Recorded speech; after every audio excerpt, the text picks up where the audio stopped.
Wrexham's leading the charge with smart towns up in North Wales, so we're here on Dydd Gwyl Dewi to speak to some businesses and people in Wrexham to see how they're benefiting from the technology.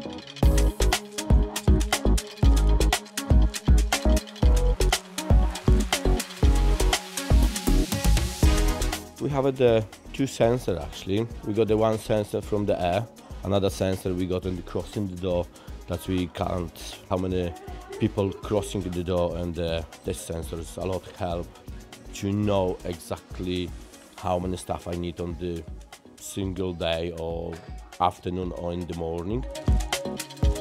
Mae gennym ni synwyryddion sy'n mesur footfall a nifer o bobl sy'n dod mewn i'r adeilad. Mae hynna'n rili hanfodol I be dyn ni'n neud yma'n tŷ pawb. Mae'n bwysig bod ni'n gallu mesur faint o effaith mae footfall a'r bobl sy'n dod mewn i'r adeilad yn cael ar yr economeg o fewn yr adeilad ar gyfer ein masnachwyr ni.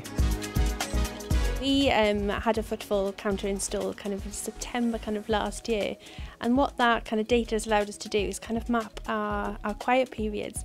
Lots of organisations use us who maybe citizens have kind of additional learning needs or maybe complex health issues has been kind of instrumental really to their kind of delivery of the services that they provide.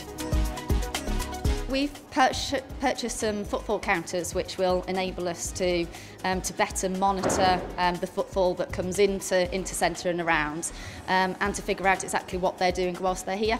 The screen itself went up in August last year. A bit of a success story. We had a poster just in the window. We put that same poster on the screen. 2 weeks later the library rang me up and said, can you take our advert down? And I said, well, why would you do that for?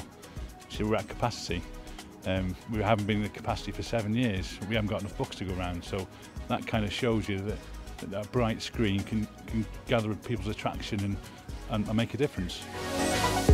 Felly, os hoffech chi glywed mwy am trefi Smart Cymru, dowch chi'n cynhadledd ni ar y 15fed o Fawrth yn Tŷ Pawb, Wrexham.